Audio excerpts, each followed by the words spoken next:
Hi BookTube, and welcome to a new video. This is a tag video. I have cut down on tag videos, but I quite like the sound of this one. It was originated by Steve Donahue and it's called the Books and Life tag.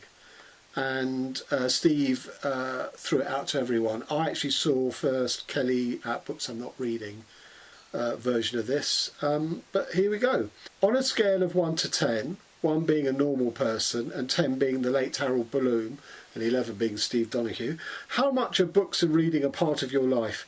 I'd have to say 9, and it's got increasingly so since I've turned 50 and since my own writing has progressed, albeit modestly. I think about writing and books all day, every day, and I feed that and my own writing by reading.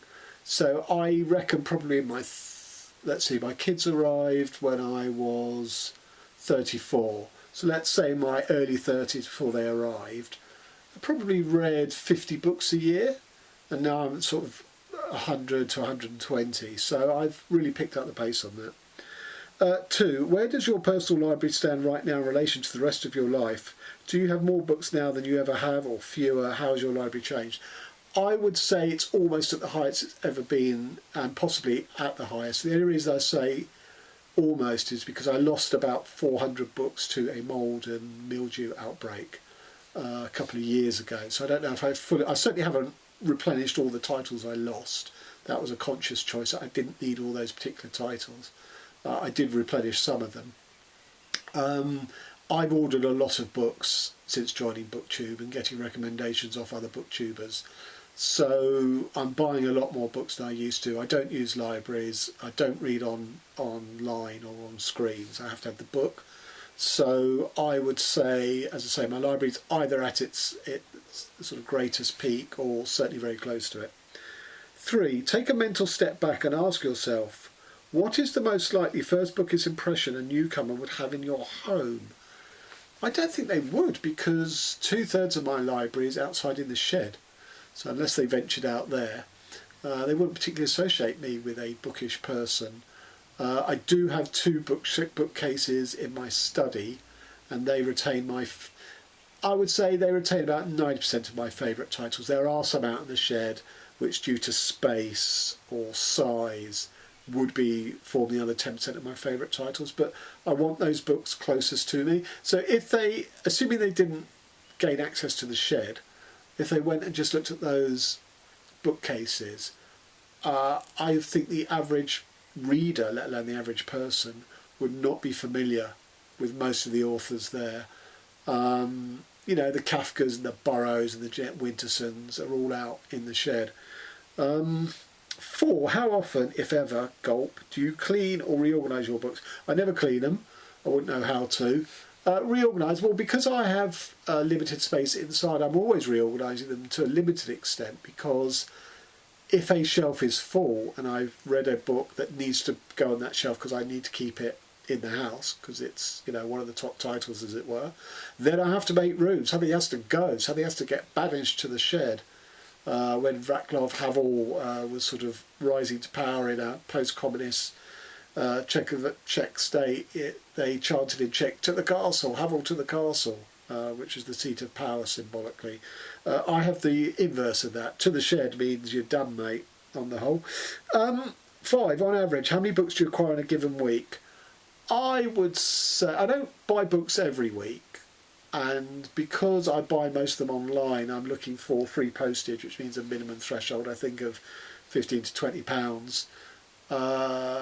So it does vary week to week, but I'd say somewhere between 1 and 3 books a week.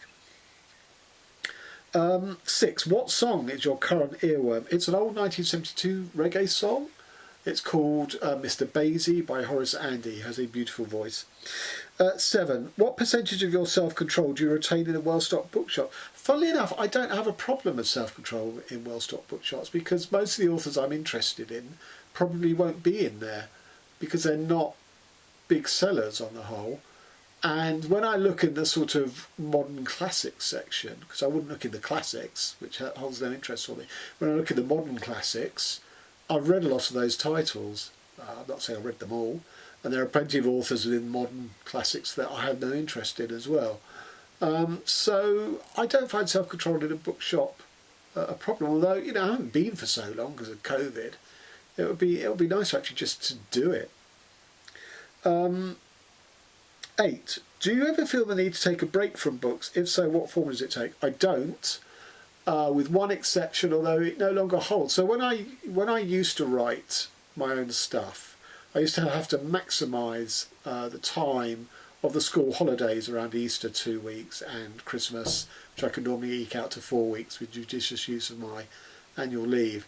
And I would so need to get a huge amount of writing done in those periods that I would not allow myself to read, which also had the added thing of if I'm not reading while I'm writing, then other people's ideas can't seep into my unconscious and sort of percolate into my own writing. So there were sort of two advantages of not reading then.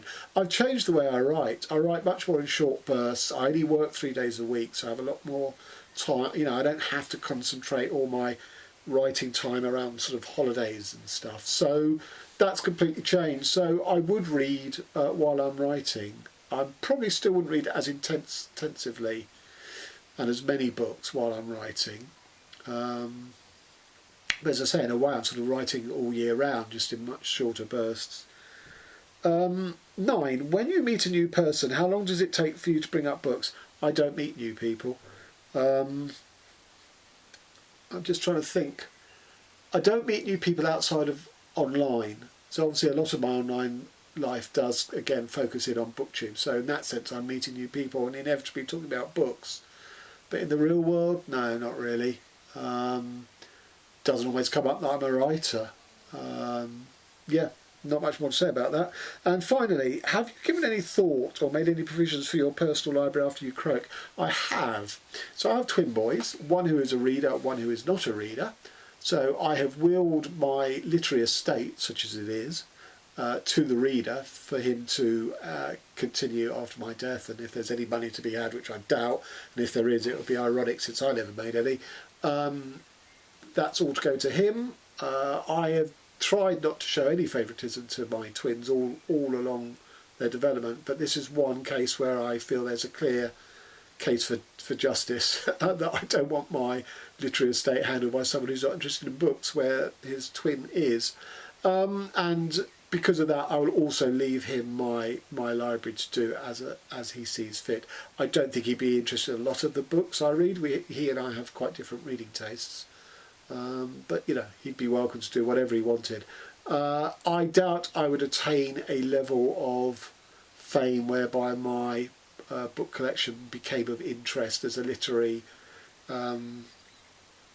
heritage in and of itself. And we all saw what happened to David Markson's collection, because people didn't really realise the value of it. And I'm not even as well known as David Markson. So, yeah, I would leave it to my son to decide what he wants to do with it.